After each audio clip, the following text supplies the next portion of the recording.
এসো। আচ্ছা শোনো, আমি একটা গাড়ি ডেকে নিয়ে আসছি, তুমি একটু দাঁড়াও কেমন? কোথায় যাবো আমরা? আমাদের গ্রামে, ওখানে গিয়ে সবটা আমরা নতুন করে শুরু করবো, ঠিক আছে? দাঁড়াও।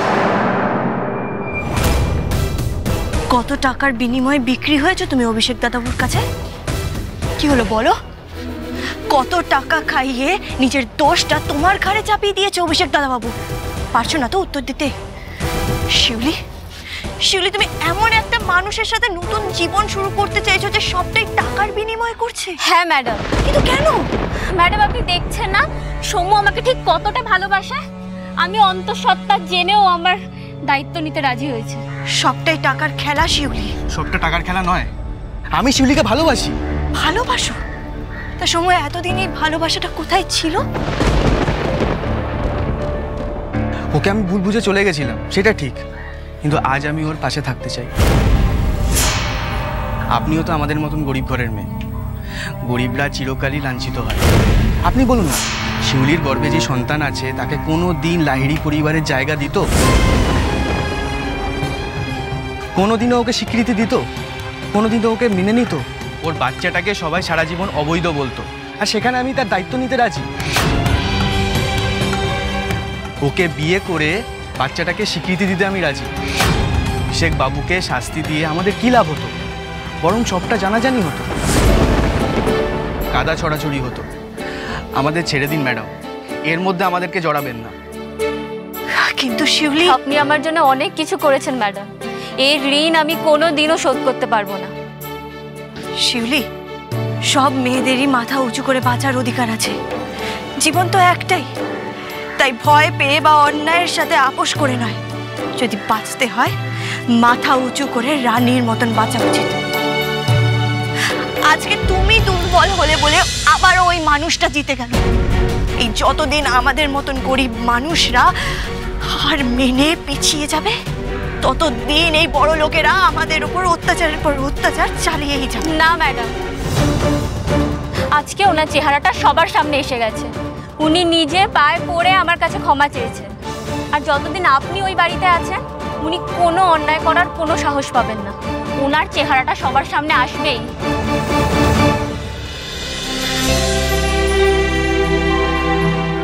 ম্যাডাম, এইটা যেন আমার আর আপনার মধ্যেই থাকে। দাঁড়ান। রঙ্গন বাবু,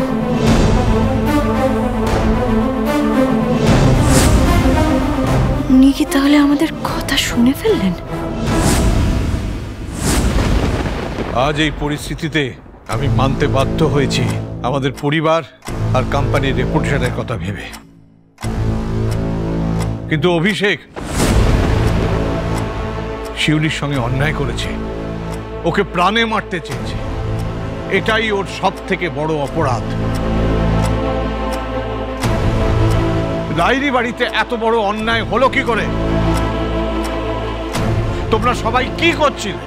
বাবা, তুমি একটাও কথা বলবে না সৌমিলি।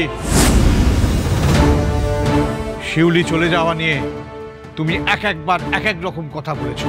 তুতে গিয়ে পুলিশে অভিযোগ জানিয়েছে, সেটাও তুমি চাপা দিতে চেয়েছিলে। আজ ওই মেয়েটা যদি না থাকতো তাহলে শিউলি প্রাণে মারা যেত, আর আমাদের পরিবারের মান সম্মান সমস্ত ধুলোয় মিশিয়ে যেত। শোনো, তুমি ওকে রাগিনী, সবটা না জেনে তুমি কথা বলবে না। অনেক বড় অন্যায় করেছে অভিষেক। মেয়েদের সম্মান দিতে জানে না, এই শিক্ষা পেয়েছে ছোটবেলা থেকে। কি শিক্ষা দিয়েছো তুমি ওকে? ব্যবসা সামলে আমি কোনোদিনই বাড়ির দেখভাল করতে পারিনি। সেই একটা দায়িত্ব, সেই দায়িত্ব তুমি পালন করতে পারোনি রাগিনী, পালন করতে পারোনি। ঠিক বলেছ, তুমি একদম ঠিক বলেছ। আমি পারিনি, আমি আমার ছেলেকে মানুষ করতে পারিনি। সন্তান যখন বিগড়ে যায় তখন সেই দায় তো তার মায়ের। আজ ও যা করেছে তার জন্য আমি দায়ী। তুমি একদম ঠিক বলেছ গো, আমি পারলাম না, আমি আমার ছেলেকে শিক্ষা দিতে পারিনি।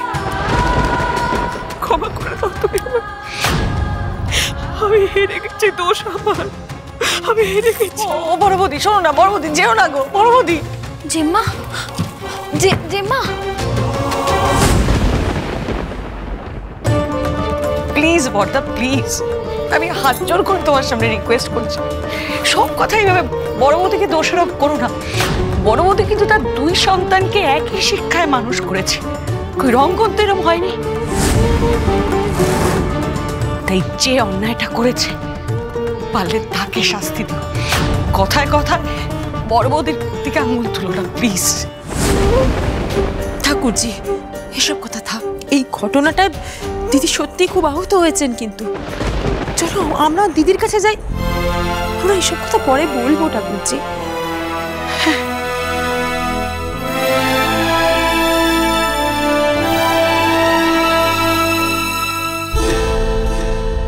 দাদা, অভিষেক, এই রকম অন্যায় তুমি দ্বিতীয়বার যদি করেছো তাহলে আমি ঘাট ধাক্কা দিয়ে তোমাকে বাড়ি থেকে বার করে দেবো।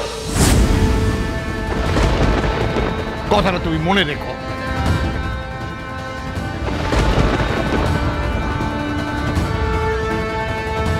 আজ প্রত্যেকটা মানুষের বিশ্বাস তুই ভেঙে দিয়েছিস।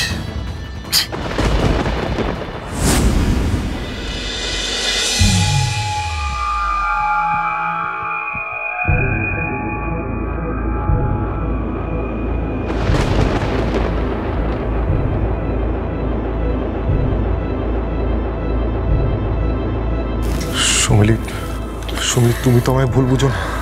সুমিলি প্লিজ, তুতেই সব কিছু করেছে আমার সবার কাছে ছোট করার জন্য, সেটা তুমি বুঝতে পারছো না? তোর মনে আছে অভিষেক, দোলের দিন সবাই পার্টিতে গেছিল, আমি রাত্রিবেলা ফিরছিলাম, মনে আছে সেই রাতের কথা? অভিষেক, তুমি ওদিক থেকে আসছো কেন? ওদিকে তো আউট হাউস, কে করছিল ওখানে? হাঁটতে গেছিলাম। হ্যাঁ, মানে হুইল চেয়ারে সারাক্ষণ বসে থাকতে পারি না, তাই একটু হাঁটতে গেছিল। আর কেউ যদি দেখে ফেলে? খেয়ে দেখবে সুমিলি, বাড়িতে তো কেউ নেই, তুমি তো জানো। শিউলি তো আছে। হ্যাঁ, বাট এতক্ষণেও ঘুমিয়ে পড়েছে।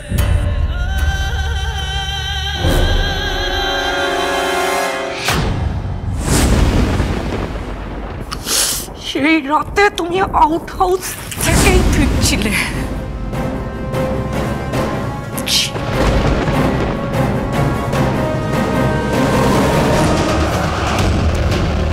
ওই তুতের জন্য আজ বাবা মা সৌমিলি পরিবারের সবার কাছে আমি ছোট হয়ে গেছি। ওই তুতেকে আমি এমন শিক্ষা দেব যে আমার সামনে দাঁড়াতেও ভয় পাবে। শিউলি, তোমার সাথে এই বাড়িতে যা হয়েছে তার জন্য আমি ক্ষমা চেয়ে নিচ্ছি। তুমি এই বাড়ির একজন ছিলে, তোমার সাথে যেই অন্যায় করে থাকুক না কেন, তোমার সিকিউরিটি দায়িত্ব আমাদেরই ছিল। আমি তোমাদের সবসময় পাশে আছি শিউলি।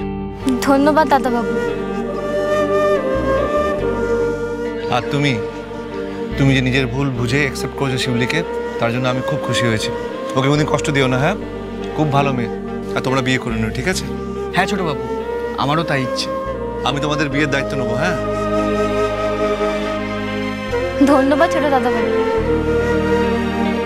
রঙ্গন বাবু আর অভিষেক বাবু 2 ভাই, তবুও দুজনের মধ্যে কত ফারাক, কত আলাদা দুটো মানুষ। এই শোনো, তোমাদের বিয়েতে কিন্তু আমি যাবো, হ্যাঁ? ঠিক আছে, ঠিক আছে, প্রণাম করতে হবে না।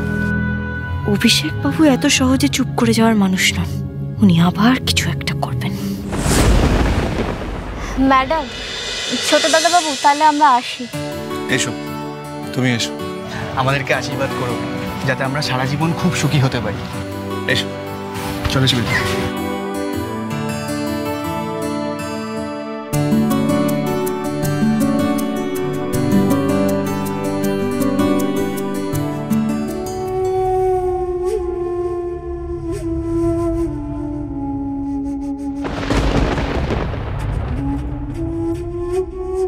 জানো,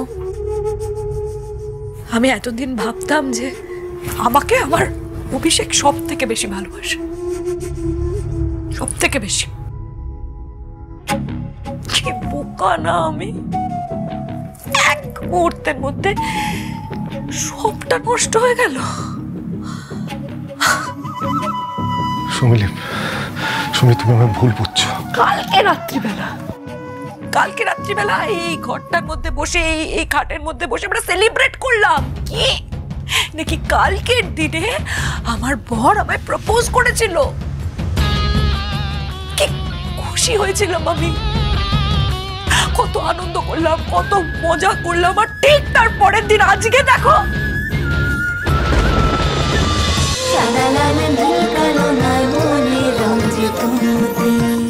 স্টার জলসার প্রিয় শো দেখার জন্য সাবস্ক্রাইব করুন আমাদের ইউটিউব চ্যানেলে এবং আপডেটেড থাকার জন্য প্রেস করুন বেল আইকন। চলো চলো চলো চলো পাল্টাই।